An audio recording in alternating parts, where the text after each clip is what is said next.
Hey everyone, what's up? I am the Quilava96, and today I want to take the time to, give a story, something kind of interesting to tell you guys. It's a story about myself because I feel like you guys don't really know too much about me other than the fact that I just create fan fiction content on this channel, and of course video game and anime content on my other channel.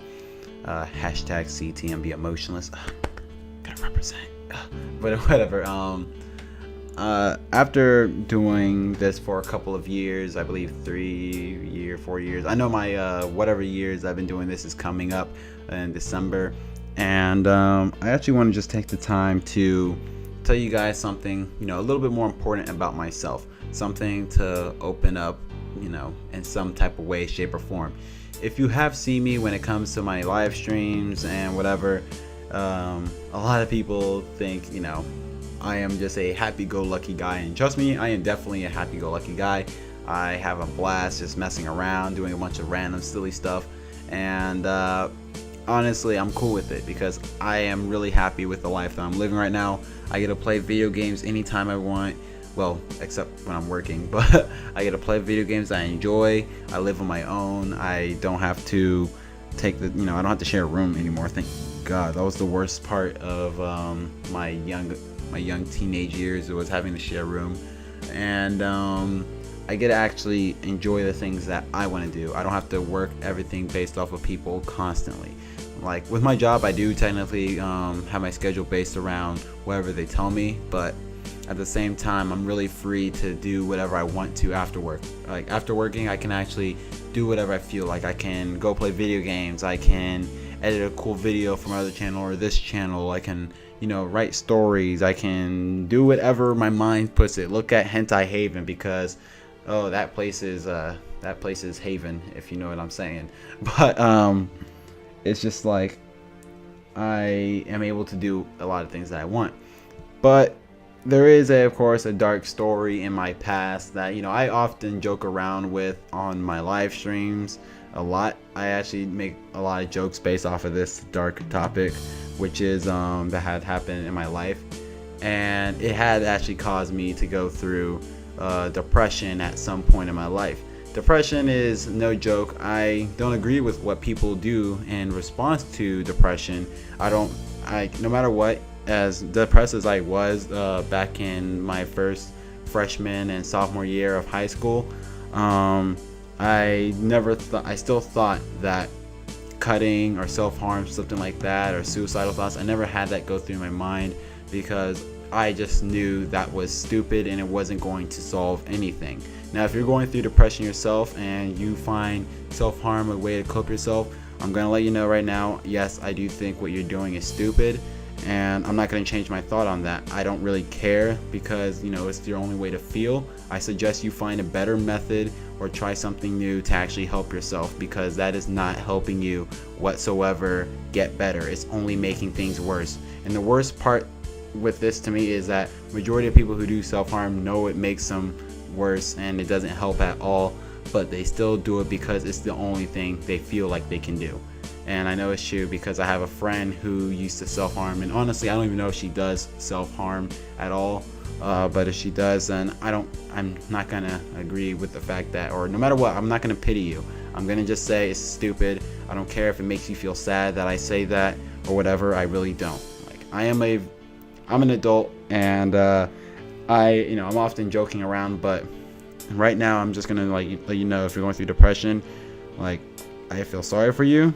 But if you think that self-harming is helping you, you're wrong, you're stupid, and I don't care if that makes you sad also, because, that's now, you shouldn't be sad about what I say on the internet, honestly, because I should not affect your life, no matter what.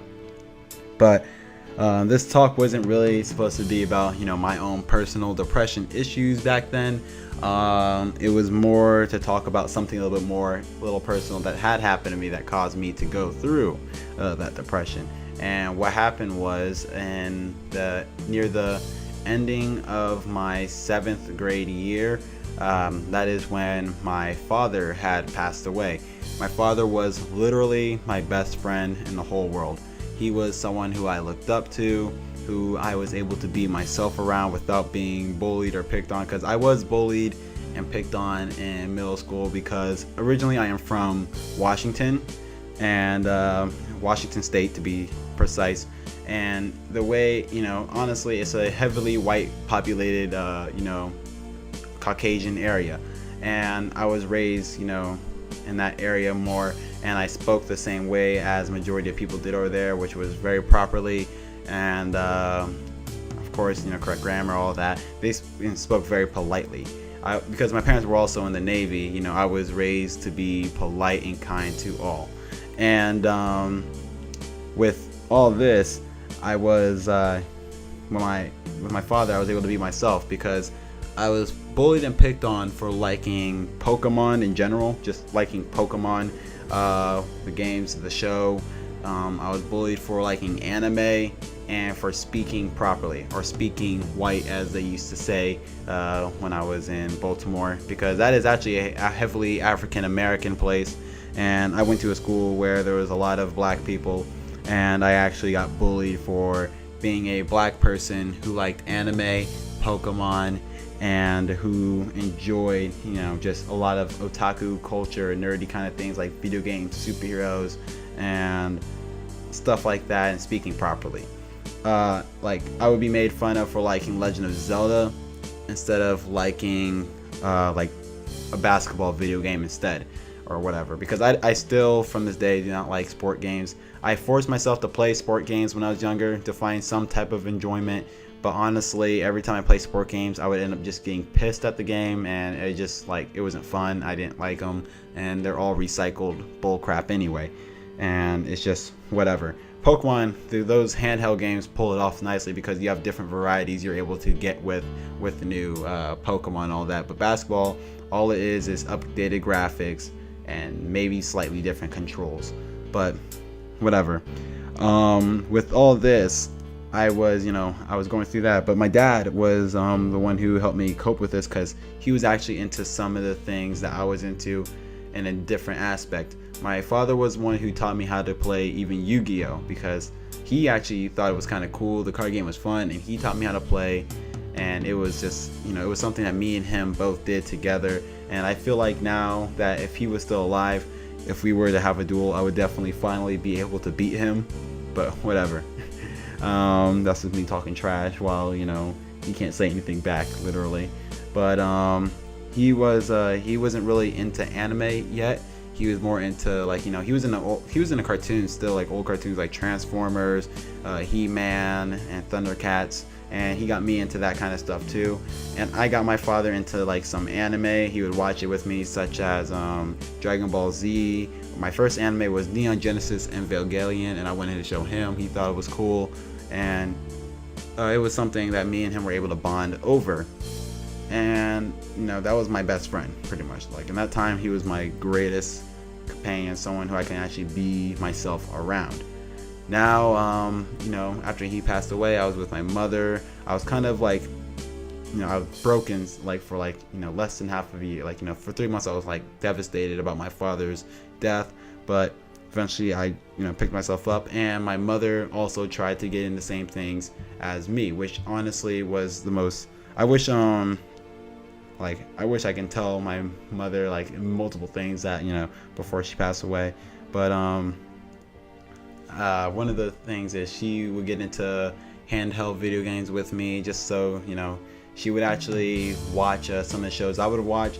And honestly, I would watch the shows she was into, which were like reality TV shows like Flavor of Love or something like that. Most of you young kids don't know what that is. Don't worry, it's not that big of a deal. It's just pretty much a bunch of female actors pretending to be in love with a celebrity, and then they try to get with them and stuff, and they do very provocative things, but whatever. So I was my mother was doing all that stuff. I would get into her things, she would get into my things. I watched her shows, she watched my shows, and it was honestly the nicest thing. I wish I could have appreciated that a lot more when I was younger, but when you're a teenager, not even a teenager yet, you're just you're kind of moody and all that. I was very moody. I was a very emotional person, honestly, when I was younger. I am not as emotional as I used to be.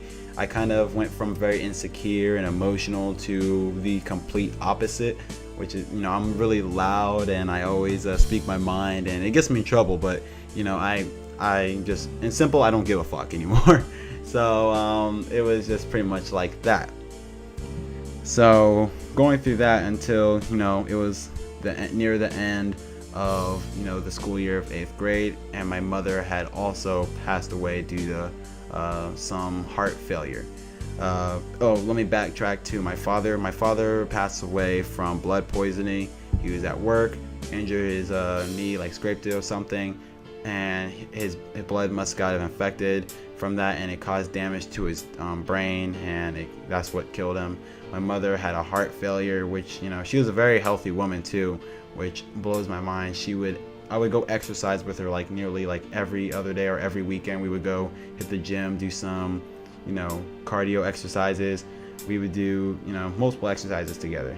I wanted to become stronger for her as the man of the house at the time, and she wanted and I want to be able to encourage her to become healthier. I would also eat healthy with her, eat the food she ate. Whether I hated it or liked it, I would drink some of the stuff that she would drink, and majority of the time I hated it. But then she passed away I don't remember the year, honestly. It was happened when I was young. It happened right before I turned 13. That was the year I was turning 13. And then I was going to move with my grandparents. And honestly, that was something I did not want to do because I did not like my grandparents at the time. I actually absolutely hated them. I did not want to have anything to do with them, no matter what, because it was just, I could not do that connection that I wanted to have with either of them, and that was the start of my depression. And that is honestly how it all started. But it happens it can happen to anyone. It can happen to literally anyone, and you just gotta appreciate the little things in life that you do have. Now, I hope you guys enjoy this video. Be sure to like, comment, subscribe, all that jazz, cookies and milk. And if you want to hear maybe part 2 of this, which is more like how I got over my depression, be sure to let me know in the comments below. And I know you guys are usually here for fan fiction and stuff, but won't you tell people who are into fan fiction of my series to still watch this video, because I feel like this can possibly help out any personal fan who might go through the same thing, or you just show this to anyone. Honestly, I don't really care, but I hope you guys enjoy the video. Peace.